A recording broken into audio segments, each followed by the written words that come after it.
Hi there, my name is Laura Diffenderfer. I'm the editor of Dancer magazine, and I am standing in for Lindsay tonight on this episode of Lindsay Live. Thanks for tuning in. I am here at the U.S. Tournament of Dance with the 2008 Miss America, Kirsten Haglund. Thank you, Kirsten, for sitting down with me. Of course, thank you.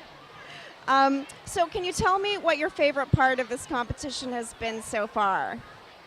Well, of course, it's so great to be here when the girls are performing because there's so much energy and they're so excited, which makes me excited. And as a dancer, I understand that. And I know what it's like at a fever pitch right now to be involved in this. But for me, actually, my most favorite part has been being able to talk with the girls one-on-one.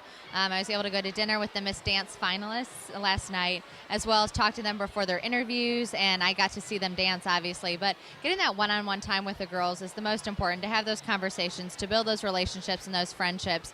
That's what's most important, I think, and will make the biggest impact on their lives, and they make an impact on my life as well. So that personal time has been the most important and the most fun. And I know you said you have a background in dance, but actually in competitions also. Yes, I've done ballet, tap, and jazz since I was about 3 years old. I was dancing coming out of the womb. But ballet was my first love, and I did all three until I was about 13 years old, and then I decided to pursue ballet exclusively. And then when I decided to go to school, I'm pursuing a degree in musical theater performance. So I'm able to dance. I'm able to do my jazz and my tap and my ballet classes, as well as voice and acting training. So it's my combined love of performing, and it's a wonderful major. But I've been dancing since I was 3 years old, so I absolutely love it. And do you have a favorite dance memory that you could tell our viewers about? I think one is a funny one and one is an actual favorite.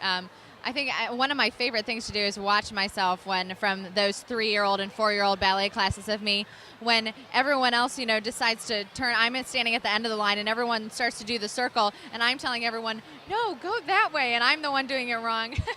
All those funny little moments you have when you're a little girl in a tutu. And at one point, too, I was bored with the dance. I didn't know what I was doing, so I turned around, walked to the back, and started playing with the curtain on stage at recital.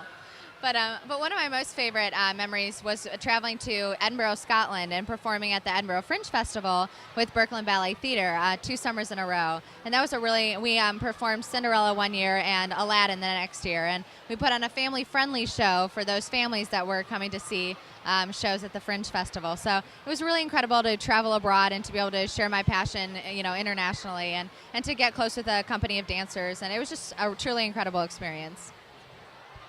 It seems like you really enjoy working with young people, and I know that your platform is raising awareness for eating disorders. And I was wondering if you had any advice for young dancers who may be suffering from anorexia or bulimia, or any advice that you could give them.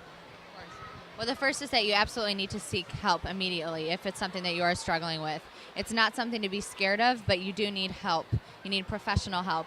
And you can keep dancing. You can keep pursuing your love for whatever it may be, for dance, for theater. You can keep pursuing that, but you need to take care of your body first. I struggled with anorexia. I had to pull myself out of the ballet world for a little bit in order to get better. But I was able to refocus my desires and continue to pursue my passion and my love for dance. And it's still something that is a huge part of my life. You don't have to give it up, but you do have to treat your body well. Because even though you may love to dance, if you don't treat your body well, you're not going to be able to do what you love anymore.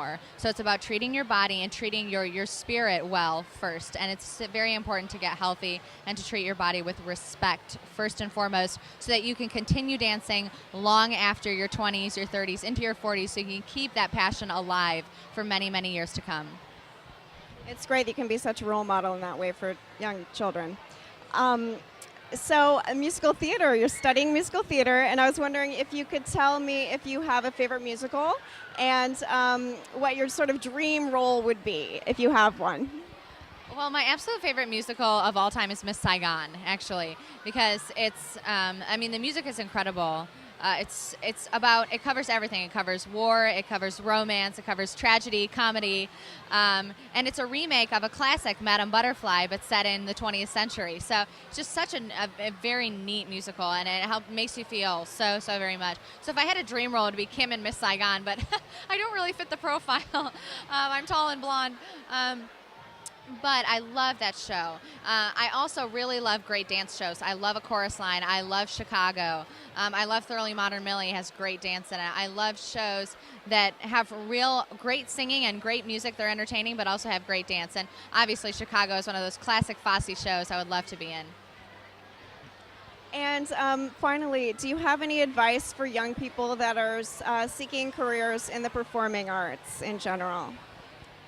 I say that you absolutely need to remember that you need to do what you love. And for some people, performing and dancing and acting and singing and whatever it may be, sometimes it becomes a habit. And I think that we need to reevaluate every day, especially if we're deciding to pursue this as a career, that you need to be happy, you need to be doing what you love. And if it ever becomes boring, you need to find some way to reignite that passion so that you're doing what you love every day, or B, you realize that maybe your life needs to take a different path. And I think we need to remember that in order to be happy, in order to feel fulfilled, we need to keep that flame of the passion. We need to remember what made us so excited when we were young and were able to come to events like this and just dance our heart out and what that felt like.